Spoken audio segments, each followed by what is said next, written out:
Amin yang mulia para masyayikh ahli silsilah thariqah qadiriyah naqsyabandiyah Mahad Surya Layasir Narasa PPKN Nabil Khusus Sadratus Syekhina Mursyidina Murabbi Arwahina As-Sayyid Syekh Muhammad Abdul Ghaus Saifullah Masul Qaddasallahu Sirrahu. Semoga kita semua senantiasa mendapatkan limpahan barokah dan karamah dari guru mursyid kita sehingga kita bisa istiqomah mengamalkan segala amaliyah yang telah dibimbingkan kepada kita semua. Hadirin makaramin yang mulia, para wakil talqin Syekh Mursi di mana saja berada, bil khusus yang hadir membersamai kita pada pagi hari ini, kita doakan para wakil talqin senantiasa diberikan kesehatan dan kekuatan untuk selalu khidmat kepada guru mursyid. Para kiai, para asatidz, para hujaj, para sesepuh manakib, ikhwan, akhwat yang telah membantu terselenggaranya manakib online pada pagi hari ini. Semoga kita semua selalu ada dalam kejembaran rahmaniyahnya Allah Azza wa Jalla. Pagi hari ini mari sama-sama kita mengambil keberkahan dari guru mursyid kita. Kita mengambil warisan dari guru mursyid kita apa yang telah beliau tetapkan, apa yang telah beliau tuliskan di dalam kitabnya Fadailus Syukur. Bismillahirrahmanirrahim. Qala Syekhuna al-Arif Bilal Wasil wal Musil ilallah As-Sayyid Syekh Muhammad Abdul Ghaus Saifullah Masrul Qaddasallahu sirrah. Wa amma sa'u adapun huruf sa fi hadza syahri di bulan ini, di bulan Rabiul Tsani, as-sawabu artinya adalah as-sawab. Sawab itu secara bahasa, secara etimologis memiliki beberapa makna. Paling tidak yang pokok dan berkaitan dengan pembahasan kita kali ini itu ada dua. Yang pertama, sawab itu bermakna al-audu waruju'u. Bermakna al-arruju' kembali. Di antaranya itulah firman Allah, wa idh ja'alnal baita masabata linnasi wa amna. Dan ketika kami jadikan al-bait, baitullah, baik baitullah secara hakiki, yaitu qalbul abdi, hati seorang manusia, ataupun baitullah alhi secara lahiriah, itulah Ka'bah, masabatan linasi. Keduanya dijadikan masabah dari sabah yasubu. Asal katanya sama dengan yang membentuk tawab. Nah, itu dijadikan masabah, dijadikan tempat kembali. Dijadikan tempat kembali, tempat yang dirindukan. Orang-orang selalu merindukan untuk kembali ke Ka'bah. Baik secara lahiriah atau secara ruhaniah. Ka'bah lahiriah itulah yang ada di kota Mekah. Ka'bah ruhani inilah hati manusia. Itulah tempat segala ahwal manusia, segala perasaan manusia ada di dalam hati manusia. Kemudian ini makna yang pertama, bahwa sawab asalnya adalah al-aud warujuk, sehingga berkaitan dengan amal. Sawab itu adalah sesuatu yang kembali kepada manusia sebagai ganti atau balasan dari Allah atas amal perbuatannya. Pada ini makna yang pertama. Makna yang kedua adalah al-jaza'u, bahwa sawab itu maknanya adalah al-jaza, balasan. Khairon kana aw syarron. Balasan dari amal baik ataupun dari amal buruk. Jadi umum, sawab itu adalah istilah yang umum digunakan untuk balasan kebaikan ataupun keburukan. Illa annahu, hanya saja fil khairi akhossu, lebih khusus ditujukan, lebih identik sawab itu dengan balasan amal kebaikan. Wa aktsaru istimalan, dan lebih banyak digunakan untuk makna balasan kebaikan. Sedangkan di dalam Fadailus Syuhur, sawab itu didefinisikan oleh Hadratus Syekh mengambil dari ta'rif Imam Al-Jurjani, huwa ma yastahiqqu bihi rahmata wal maghfirata minallahi ta'ala wa syafa'ata min Rasulillahi sallallahu alaihi wasallam. Sawab itu adalah sesuatu yang dengannya seorang hamba berhak mendapatkan rahmah, kasih sayang Allah, wal maghfirah dan ampunan dari Allah, wasyafa'ata dan syafaat dari Rasulullah Muhammad SAW. Sungguhnya Sesungguhnya apa yang disebutkan di definisi ini adalah amal manusia. Tetapi amal manusia itu amal manusia yang soleh, yang tepat, yang benar, yang ikhlas karena Allah, yastahiqqu bihi rahmah. Dengan sebab amal itu manusia berhak diberikan atau mendapatkan rahmah kasih sayang dari Allah wal maghfirah dan ampunan dari Allah. Jadi di dalam definisi ini tawabnya, ganjarannya adalah rahmat, kasih sayang dari Allah, kemudian maghfirah dari Allah, ampunan dari Allah, dan syafaat dari Nabi Muhammad Sallallahu Alaihi Wasallam. Pada pengertian ini, Hadratus Syekh menyiratkan bahwa ganjaran yang paling besar dari Allah adalah sesungguhnya rahmahnya, kasih sayang Allah Azza wa Jalla. Itu sebagai sebagaimana sabda Nabi Muhammad SAW, la yadkhulu ahadukumul jannata bi'amali. Tidak ada seorang pun yang masuk ke dalam surga itu karena sebab amal perbuatannya. Bahkan sahabat bertanya, meskipun engkau ya Rasulullah, iya, meskipun aku. Semua orang mendapatkan kebaikan, ganjaran, pahala dari Allah bukan sebab karena amal perbuatannya, tetapi karena sebab birahmatih, karena sebab rahmatnya Allah Azza wa Jalla. Ibu bapak ikhwan dan akhwat yang dimuliakan oleh Allah, inilah thawab. Maka Allah berfirman di dalam surah Ali Imran ayat 145, A'udzu billahi minasyaitonir rajim. Wa may yurid thawaba dunya nu'tihi minha wa may yurid thawabal akhirati nu'tihi minha. Barang siapa yang menginginkan dengan sebab amal perbuatannya thawaba dunya, ganjaran, sesuatu yang kembali sebagai balasan atas amal perbuatannya yang baik, khususnya gak ingin mendapatkan balasannya di dunia berupa harta benda duniawi, kesejahteraan duniawi, pangkat dan jabatan di dunia, berupa hal-hal yang lain di dunia, nu'tihi minha, maka pasti akan kami beri. Innamal a'malu binniyat wa innama likulli imri'in ma nawa. Sesungguhnya setiap amal perbuatan itu tergantung dengan niatnya. Dan sesungguhnya setiap manusia akan mendapatkan balasan sesuai dengan apa yang diniatkannya. Ala qadrin nawaya yakunul atoya. Takunul atoya. Sesuai dengan kadar niat akan diberikan al-atoya, pemberian.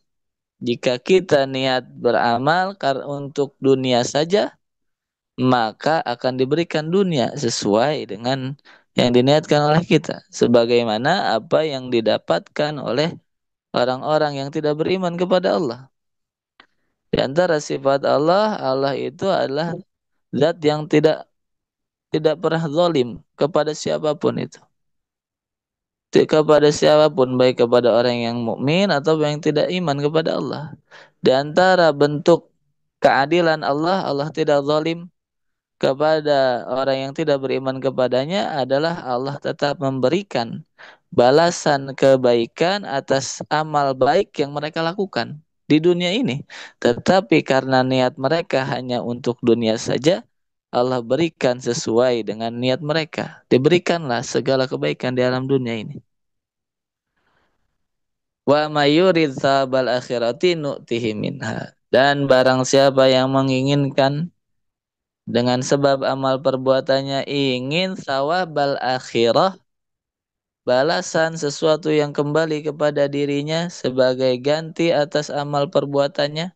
Betulnya kurang tepat bahasanya ganti atas amal perbuatan itu. Tetapi nanti akan ada yang berkaitan dengan itu. Sebagai ganti atas amal perbuatannya sesuatu ganjaran di akhirat nanti. nu'tihi minha, maka akan kami beri bagian. Inilah kita dibimbing oleh guru mursyid tidak untuk keduanya. Nah, kesempurnaan bimbingan guru mursyid tersirat di dalam ayat ini, tidak tertulis tetapi tersirat di dalamnya, bahwa manusia beramal kepada Allah atau melakukan kebaikan di alam dunia ini, pertama menginginkan kebaikan di dunia dan agar terhindar dari keburukan di dunia, terhindar dari iqab. Lawan kata dari sawab adalah iqab, sesuatu yang kembali atau ganjaran keburukan karena sebab melakukan amal keburukan. Di fama ya'mal mithqala dzarratin khairan yarah, mendapatkan sawab kebaikan. Beramal baik akan mendapat kebaikan, itulah sawab. Fama ya'mal mithqala dzarratin syarran, dan siapa yang beramal buruk, yarah mithqala dzarratin syarra yarah, sekecil apapun amal buruk itu akan mendapatkan keburukan, itulah iqab, baik di dunia ataupun di akhirat. Pertama, orang beramal kepada Allah karena sebab ingin mendapatkan kebaikan di dunia ataupun takut mendapatkan keburukan di dunia. Yang kedua, orang beramal kepada Allah, melakukan amal kebaikan di dunia ini, ingin mendapatkan kebaikan di akhirat dan takut atau menghindari keburukan di akhirat. Yang ketiga, orang beramal di dunia ini tidak untuk keduanya. Itulah yang dibimbingkan oleh guru mursyid dan sedang kita tempuh. Itulah makomnya guru mursyid. Ilahi anta maksudi waridhaka matlubi. Yang dituju bukan sawabnya Allah, tetapi adalah zat Allah itu sendiri. Inilah apa yang dikatakan oleh Ibnu Athaillah As-Sakandari, man abadahu li syai'in yarjuhu minhu, barang siapa yang menyembah Allah li syai'in yarjuhu, karena sesuatu yang ia harapkan dari Allah berupa kebaikan-kebaikan,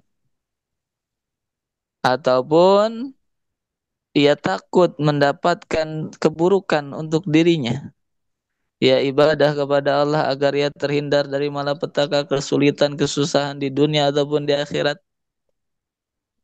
Maka jika kita beribadah seperti ini, kata Ibnu Athaillah, ma'abadahu haqqa ibadati, maka tidaklah kita menyembah Allah dengan benar. Tidaklah kita menunaikan sifat Allah. Karena apa? Karena Allah itu disembah bukan karena sebab pahala yang Allah janjikan. Karena Allah layak disembah bukan sebab agar kita terhindar dari keburukan. Tetapi innama ubidallahu lidzatih, karena Allah itu disembah karena sebab mustahiqun lil ibadah. Allah adalah zat Tuhan semesta alam yang berhak untuk disembah. Meskipun tadi Allah tidak memberikan ganjaran kepada manusia, sudah sangat layak. Kenapa? Karena kita ini ciptaannya. Tetapi karena luasnya kasih sayang Allah, karena luasnya rahmat Allah, padahal Allah lah yang menciptakan tangan kita, Allah lah yang menciptakan kaki kita, Allah lah yang menciptakan hati kita, Allah lah yang memberi petunjuk kepada kita, Allah lah yang memberi taufik kepada kita. Meskipun seperti itu, karena Allah maha luas kasih sayangnya, Allah tetap mengganjar manusia atas ibadah yang mereka lakukan. Oleh karenanya, janganlah janji Allah atas pahala-pahala tersebut dijadikan motivasi, dijadikan alasan, dijadikan dasar untuk kita ibadah kepada Allah. Kita boleh meminta hal-hal tersebut karena itu dijanjikan oleh Allah, tetapi jangan dijadikan motif untuk ibadah, jangan dijadikan dasar landasan untuk kita ibadah. Landasan ibadah yang benar adalah sebagaimana yang telah dibimbingkan oleh guru mursyid, ilahi anta maqsudi wa ridhaka matlubi. Hanya Menuntut keridhaan Allah hanya mencari zat Allah. Wa ma umiru illa liya'budullaha mukhlishina lahuddin. Tidaklah manusia diperintahkan untuk ibadah bukan sembarang ibadah. Bukan sekadar menggugurkan kewajiban agar mendapatkan pahala dan terhindar dari keburukan di dunia dan di akhirat. Tetapi kita boleh meminta kedua hal itu.